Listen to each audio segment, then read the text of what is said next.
बीरबल बहुत चतुर, बुद्धिमान और हाजिर जवाब था। उसकी कीर्ति दूर देशों तक फैली हुई थी। ईरान के बादशाह ने जब उसके चातुर्य की तारीफ सुनी तो उसने राजा के पास संदेश भिजवाया कि आपके वजीर को कुछ दिन के लिए मेरे दरबार में भेजने की कृपा करें। राजा ने बहुत कीमती वस्त्र आभूषणों की भेंट के साथ बीरबल को ईरान के लिए रवाना किया।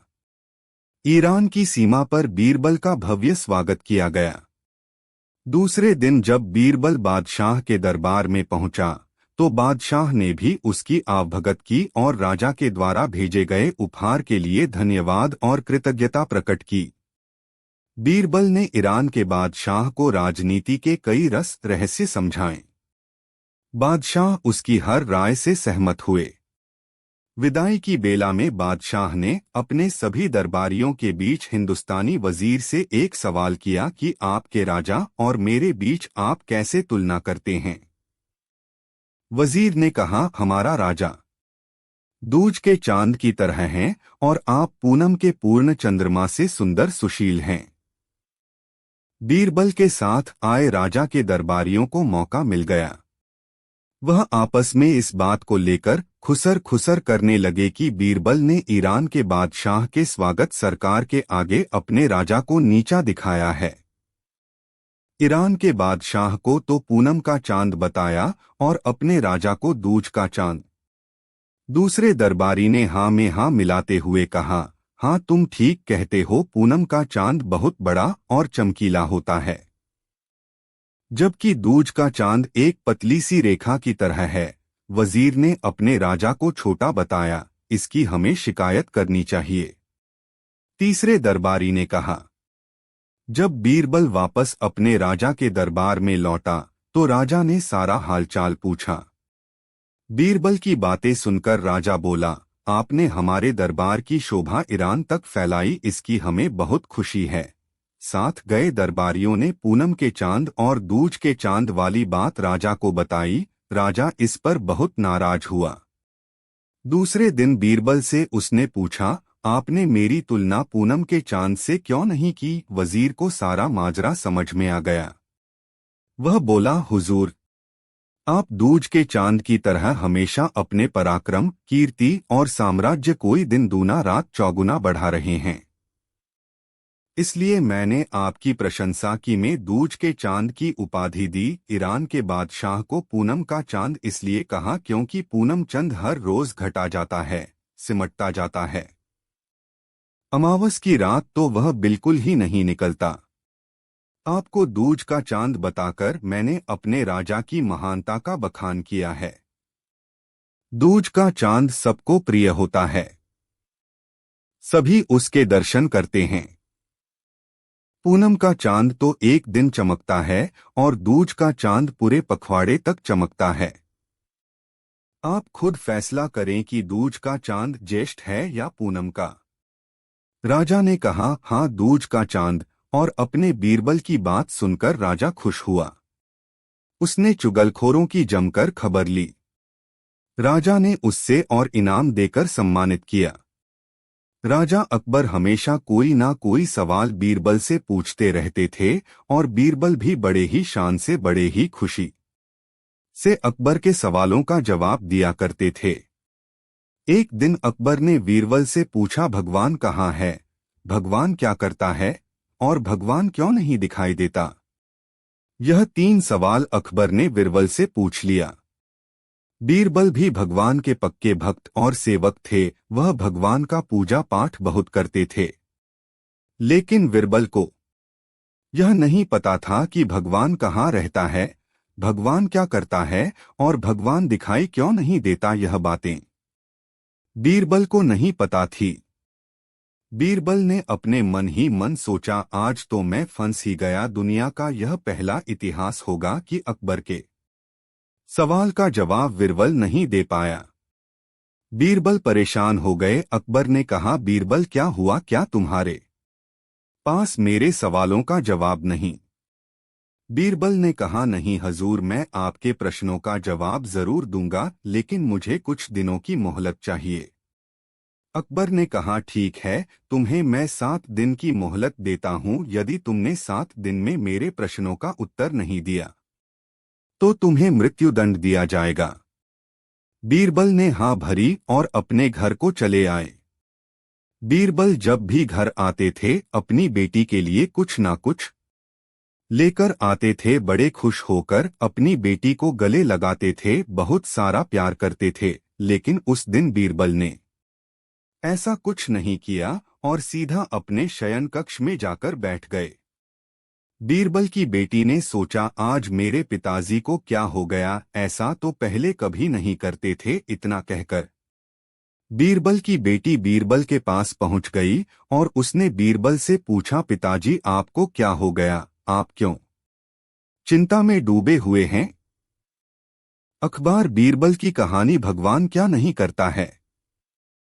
बीरबल ने कहा, नहीं बेटी, ऐसी कोई बात नहीं है, बस आज मेरी तबीयत कुछ ठीक नहीं है। बीरबल ने बातों को टालना चाहा, लेकिन बीरबल की बेटी भी बहुत जिद्दी थी। उसने अपने पिताजी से सच कहने को कहा। बीरबल अपनी बेटी के सामने विवश हो गए और राजा अकबर किए हुए सारे प्रश्नों को अपनी बेटी के सामने कह दिया। बीरबल की बेटी मुस्कुराकर बोली, बस इतनी सी बात है, दुनिया भी देखेगी। अकबर बीरबल की कहानी के किससे आप चिंता ना करें पिताजी, इन सारे प्रश्नों के उत्तर कल राजा के सामने जाकर मैं दूंगी। अकबर बीरबल की कहानी। अकबर और बीरबल की कहानी। अकबर एंड बीरबल। बीरबल को बड़ा आश्चर्य हुआ, इतनी छोटी सी बच्ची अकबर के इतने कठिन प्रश्नों के उत्तर कैसे देगी। बीरबल ने अपनी बेटी को मनाने का बहुत प्रयास किया, लेकिन वह नहीं मानी। फिर बीरबल ने कहा, ठीक है, अकबर के किए हुए प्रश्नों के उत्तर कल तुम राजमहल में जाकर दे देना।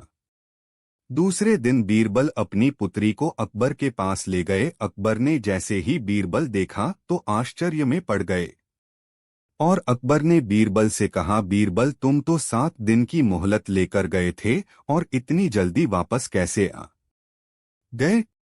अकबर ने कहा, मुझे लगता है कि तुमने मेरे सारे प्रश्नों के उत्तर ढूंढ निकाले हैं।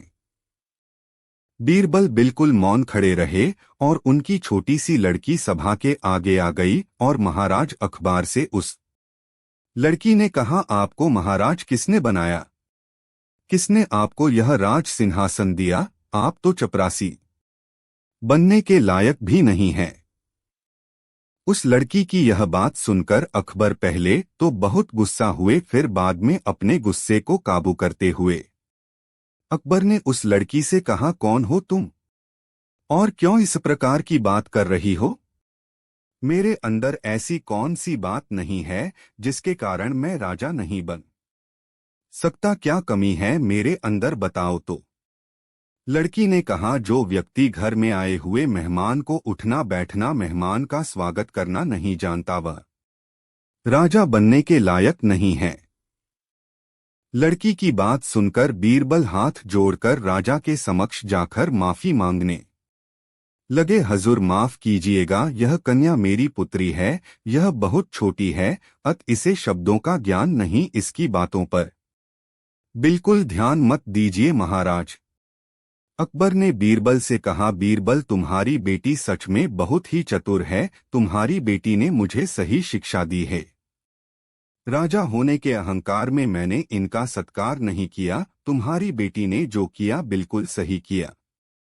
इतना कहकर राजा ने बीरबल की लड़की को आसन में बैठने को कहा, लेकिन वह लड़की बैठी नहीं। उसने कहा, मैं आसन में नहीं बैठूंगी, मैं यहाँ पर बैठने के लिए नहीं आई, मैं तो इसलिए आई हूँ कि मैंने आपका नाम बहुत सुना है, मैं आपका प्रभाव देखने के लिए आई हूँ।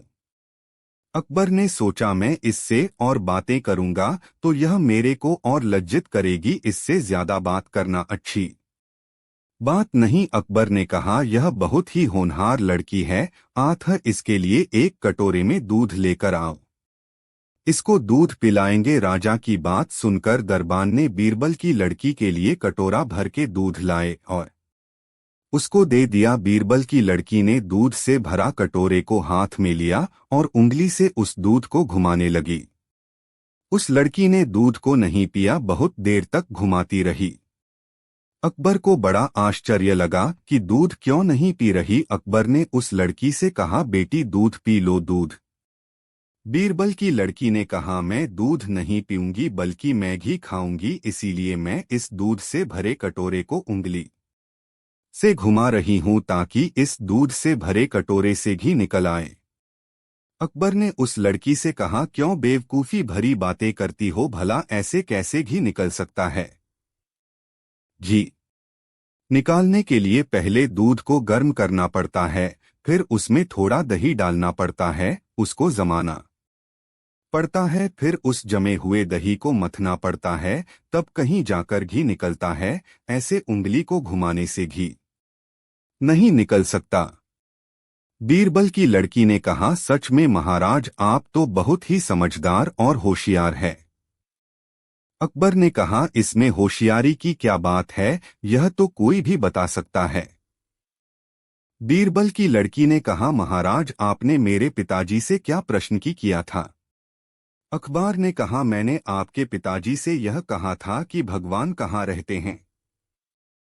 बीरबल की लड़की ने कहा, महाराज, आप तो स्वयं जानते हैं कि भगवान कहाँ रहता है, फिर भी आपने मेरे पिताजी से पूछा। अकबर ने कहा कि मैंने ऐसा क्या बता दिया जो मैं स्वयं जानता हूं कि भगवान कहाँ रहते हैं। बीरबल की लड़की ने कहा, आप जानते तो हैं भगवान कहाँ रहता है, लेकिन समझ नहीं पा रहे हैं। जिस प्रकार इस दूध से भरे हुए कटोरे के चारों तरफ घी छुपा हुआ है, ठीक उसी प्रकार से इस संसार रूपी कटोरे में चारों तरफ भगवान छुपा हुआ है। अकबर बीरबल की कहानी। अकबर और बीरबल की कहानी। अकबर बीरबल की कहानी। बीरबल स्टोरीज। राजा से ज्यादा बीरबल की स्टोरीज सुनने में आनंद आता है। पढ़िए आगे क्या हुआ। जैसे दूध में घी भरा पड़ा है, लेकिन दिखाई नहीं देता है, लेकिन थोड़ा सा उसे हल्का गर्म करना पड़ता है, और गर्म करके उसमें थोड़ा सा दही, बोले तो दो शब्द गुरु के मंत्रों का डलवाना पड़ता है उस जीवन रूपी दूध में। जैसे ही हम अपने जीवन रूपी दूध में मंत्र रूपी दही डालते हैं तो वह जमकर भक्ति का रूप ले लेता है। फिर हम साधना और संयम की मथनी चलाते हैं। जब हम साधना और संयम में जीवन को ढाल लेते हैं, तब जाकर उसमें से भगवान जीवन रूपी कटोरे में निकल आता है। इतना सब करने के बाद तब हमें भगवान दिखता है। जिस प्रकार दूध से घी निकलने की पद्धति है, उसी प्रकार जीवनरूपी कटोरे से भगवान को देखने के लिए हमें अपने जीवन को उसी प्रकार से मथना होगा, तब जाकर भगवान दिखता है। बीरबल की लड़की की बात सुनकर अकबर हैरान हो गए और हंसते हुए बीरबल की लड़की से कहा, बेटी, मुझे तुम्हारी बात समझ में आ गई, अब मुझे मेरे दूसरे प्रश्न का उत्तर भी दे दो। बीरबल की लड़की ने कहा, कौन सा दूसरा प्रश्न? अकबर ने कहा, भगवान क्या करता है? लड़की ने कहा, महाराज, आप फिर से गलती कर रहे हो। अकबर ने कहा, कौन सी गलती? लड़की ने कहा, हमारे हिंदू धर्म के अनुसार जो ज्ञान देता है वह गुरु होता है, और जो ज्ञान लेता है वह शिष्य होता है। बीरबल की लड़की ने फिर अकबर से कहा, आप मुझे यह बताइए महाराज की इस सभा में ज्ञान कौन दे रहा है और ज्ञान कौन ले रहा है? ये भी पढ़ सकते हैं, घर का तिजोरी किस दिशा में होना चाहिए? अकबर ने बोला, इस सभा में तुम मुझे ज्ञान दे रही हो और मैं तुमसे ज्ञान ले रहा हूं। फिर उस लड़की ने कहा, हमारे हिंदू धर्म में जो ज्ञान देता है वह गुरु होता है, और जो ज्ञान लेता है वह शिष्य होता है। शिष्य हमेशा गुरु के नीचे बैठता है, गुरु का आसन हमेशा शिष्य के आसन से ऊपर होता है। बीरबल की लड़की की बात सुनकर अकबर राजा के होश उड़ गए, और अकबर ने उस लड़की से कहा, बेटी, तुम बिल्कुल सही कह रही हो, इस सभा में तुम मुझे ज्ञान दे रही हो, आथ तुम मेरी गुरु हुई, इसलिए मैं तुमको अपने सिंहासन पर बैठा देता हूँ और मैं स्वयं तुम्हारी जगह में बैठ जाता हूँ। उस छोटी सी लड़की को अकबर ने अपने राज सिंहासन पर बैठा दिया और स्वयं जमीन पर बैठ गए और फिर कहा, अब बताओ बेटी मेरे सवालों का जवाब। बीरबल की लड़की फिर मुस्कुराकर बोली, महाराज उत्तर तो आपने फिर स्वयं दे दिया। अकबर ने कहा, कैसे? बीरबल की पुत्री ने बोला, महाराज आपका दूसरा प्रश्न था भगवान क्या करता है, जो अभी अभी चमत्कार हुआ है। भगवान वही करता है, राही को पहाड़ बना देता है और पहाड़ को राही बना देता है। मैं 6 साल की कन्या आपके सिंहासन पर अपने आप आ गई और आप इतने बड़े महाराज मेरी जगह स्वयं आ गए। भगवान यही करते हैं। उस छोटी सी बच्ची की बातों को सुनकर अकबर जी बहुत खुश हुए और उस लड़की से फिर से कहा, मेरे तीसरे प्रश्न का उत्तर क्या है वह भी बता दो। बीरबल की लड़की ने कहा, आपने तीसरा प्रश्न किया था कि भगवान क्या नहीं करता है। महाराज मैं आपको बिना कोई उदाहरण दिए इस प्रश्न का उत्तर दे सकती हूँ। आपने पूछा भगवान क्या नहीं करता है, तो मैं आपको बता दूं। भगवान वह सब कुछ नहीं करता जो आप करते हो, बस भगवान में और आप में यही फर्क है। अकबर ने कहा, क्या भगवान क्या नहीं करता जो मैं करता हूँ? बच्ची ने कहा, भगवान रोटी नहीं खाते, भगवान बच्चे पैदा नहीं करते, भगवान किसी नौकरी पर नहीं जाते हैं और अंतिम बात, भगवान आपकी तरह किसी दूसरे को परेशान भी नहीं करते। बस यही फर्क है भगवान में और आप में। अकबर को उनके तीनों प्रश्नों के उत्तर मिल गए और अकबर बीरबल की ओर देखते हुए मुस्कुराकर बोले कि है बीरबल, तुम्हारे साथ साथ तुम्हारा परिवार भी चतुर और चालाक है, तुमसे जीतना मेरे बस की बात नहीं। 31:03 रात के 10:19। सुनील कुशवाहा 731811। एक बार बीरबल फारस देश के राजा के बारे में अपने देश में रहस्योद्घाटन करते थे। उनके सम्मान समारोह का आयोजन किया गया था और कई उपहार दिए गए थे। अपने देश की पूर्व संध्या पर एक अमीर व्यक्ति ने पूछा कि वह अपने राजा की फारस के राजा से तुलना कैसे करेगा। बीरबल ने कहा, तुम्हारे राजा पूर्णिमा के चांद जैसे हैं, हालांकि हमारे राजा दूज के चंद्रमा के समान हैं। यह सुन फराज बहुत खुश थे, लेकिन जब बीरबल घर गए तो उन्होंने पाया कि सम्राट अकबर बहुत टूटे हुए थे। अकबर ने टूटे हुए शब्दों में कहा, तुम अपने राजा को कैसे बता सकते हो, तुम एक गद्दार हो। बीरबल ने कहा, नहीं महाराज, मैंने तुम्हें कमजोर नहीं बताया है। दरअसल पूर्णिमा का चांद कम हो जाता है और लुप्त हो जाता है, जबकि दूज के चांद में शक्ति पूर्णिमा होती है। मैं वास्तव में दुनिया को बताता हूं कि दिन प्रतिदिन आपकी शक्ति बढ़ रही है, जबकि फारस के राजा का पतन हो रहा है। अकबर ने बीरबल को फिर से लोहा माना। उनका वास्तविक अर्थ समझकर संतोष ने व्यक्त किया और बीरबल की बात का स्वागत किया। समय समय पर बादशाह अकबर अपने मंत्रियों और दरबारियों से प्रश्न पूछा करते थे। एक दिन उन्होंने पूछा, सबसे उज्ज्वल क्या होता है? इस प्रश्न का उत्तर किसी ने कपास दिया तो किसी ने दूध। दोनों में कपास को दरबारियों के अधिक मत मिले। बीरबल शांत था। उसे शांत देख अकबर बोले, बीरबल तुम्हारा क्या उत्तर है, कपास या दूध? बीरबल बोला, जहांपना, मेरा उत्तर न कपास है न दूध। मेरे मतानुसार सबसे उज्ज्वल प्रकाश होता है। बीरबल का उत्तर सुन अकबर बोले, बीरबल तुम्हें अपना उत्तर साबित करके दिखाना होगा। बीरबल ने हामी भर दी। अगले दिन दोपहर को अकबर अपने कक्ष में आराम कर रहे थे। उसी समय बीरबल ने उनके कक्ष के दरवाजे पर एक कटोरा दूध तथा कुछ कपास रख दिया। राजमहल के सभी दरवाजे बंद होने के कारण उस स्थान पर प्रकाश नहीं आ पा रहा था। आराम करने के बाद जब अकबर उठे और कमरे से बाहर जाने के लिए दरवाजे से निकलने लगे तो उनका पैर कटोरी पर पड़ा और उसमें रखा सारा दूध गिर पड़ा। तब बाहर बैठे बीरबल ने महल के दूसरे दरवाजे खुलवाए ताकि प्रकाश अंदर आ सके। प्रकाश हुआ तो बादशाह ने दूध का कटोरा, जमीन पर गिरा दूध और कपास ठीक दरवाजे के सामने देखा। वे बड़े अचंभित हुए। बाहर बीरबल को बैठा देख उनके मन में विचार आया कि ये अवश्य बीरबल की कारस्तानी है। लेकिन क्यों ये उन्हें समझ नहीं आया। उन्होंने बीरबल से कटोरा भरा दूध तथा कपास दरवाजे पर रखने का कारण पूछा।